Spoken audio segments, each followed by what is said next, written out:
Le vent de la prairie texane soufflait sans relâche sur les plaines arides de l'an 1887, faisant danser les herbes sèches comme des spectres affamés.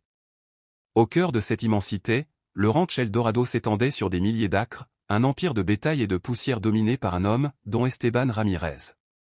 À 45 ans, il était le rancher le plus riche du comté de Laredo, un veuf dont la fortune s'était bâtie sur le dos des Longhorns et la sueur des vaqueros.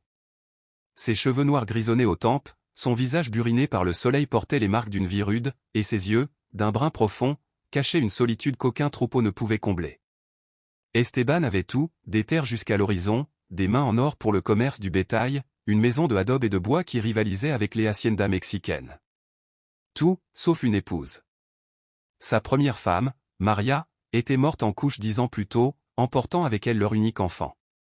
Depuis, il avait juré de ne plus aimer, mais la solitude rongeait son âme comme la rouille ronge le fer. Les commères du village murmuraient, dont Esteban a besoin d'une femme pour réchauffer sa grande maison vide.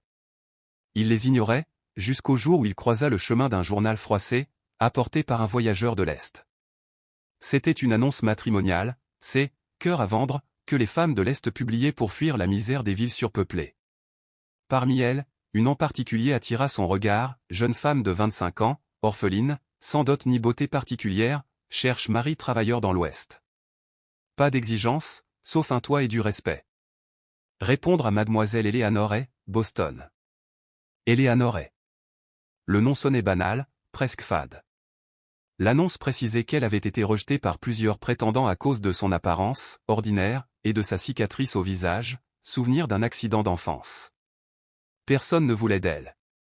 Esteban, pragmatique, y vit une opportunité. Il n'avait pas besoin de beauté, il voulait une femme robuste, capable de gérer une maison, de supporter la vie rude du ranch. Une épouse discrète, qui ne distrairait pas ses hommes et ne causerait pas de jalousie. Il envoya une lettre, accompagnée d'un billet de train et d'une promesse, vous aurez une vie confortable à Eldorado.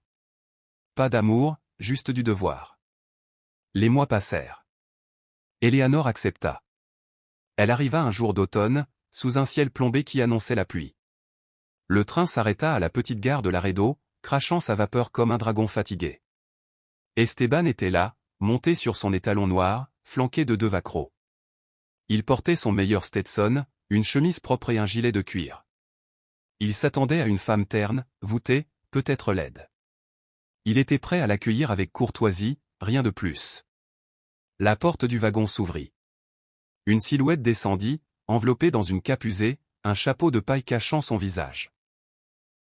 Elle portait une valise élimée et marchait avec une raideur nerveuse. Esteban mit pied à terre, s'approcha. « Mademoiselle Hay » demanda-t-il d'une voix grave. Elle releva la tête.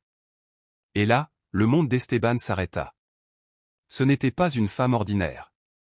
Sous le chapeau, des cheveux châtains cascadaient en boucles indisciplinées, encadrant un visage qu'il reconnut instantanément. Des yeux verts, lumineux comme les prairies après la pluie. Un nez fin, des lèvres pleines, une peau pâle malgré le voyage. Et cette cicatrice, une fine ligne blanche sur la joue gauche, qui ne faisait qu'ajouter à sa beauté délicate. Eleanor n'était pas laide.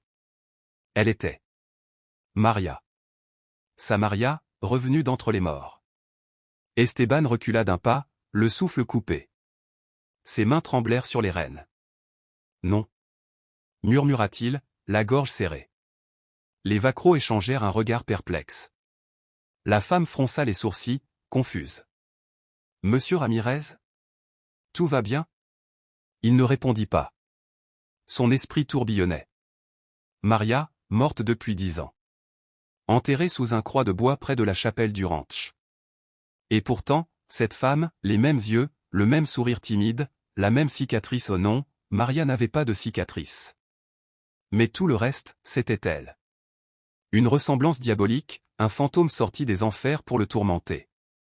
Eleanor, ignorant le chaos dans l'âme de son futur mari, fit un pas en avant. « J'ai fait un long voyage, monsieur. Si ma vue vous déplaît, dites-le maintenant. Je peux repartir. » Ces mots le ramenèrent à la réalité. Il cligna des yeux, comme sortant d'un cauchemar. « Non, non. » balbutia-t-il. « C'est juste, vous ressemblez à quelqu'un. » Il se força à sourire, mais son cœur battait la chamade. Les vacros l'aidèrent à charger la valise sur un chariot. Esteban monta à cheval, incapable de regarder Eleanor plus longtemps. Le trajet jusqu'au ranch fut silencieux, ponctué seulement par le bruit des sabots et le vent. Eldorado apparut au détour d'une colline, une grande maison blanche aux volets bleus, des corrals immenses, des troupeaux de vaches paissant sous la garde de cow-boys. Eleanor écarquilla les yeux. « C'est magnifique » murmura-t-elle. Esteban hocha la tête, distant. À l'intérieur, la gouvernante, une vieille Mexicaine nommée Rosa, accueillit la nouvelle arrivante avec chaleur. « Bienvenida, señorita. Vous allez être la sonora de la maison. » Mais Esteban fuyait. Il prétexta du travail et s'enferma dans son bureau, une pièce sombre aux murs couverts de cartes et de trophées de chasse. Il s'assit, la tête entre les mains.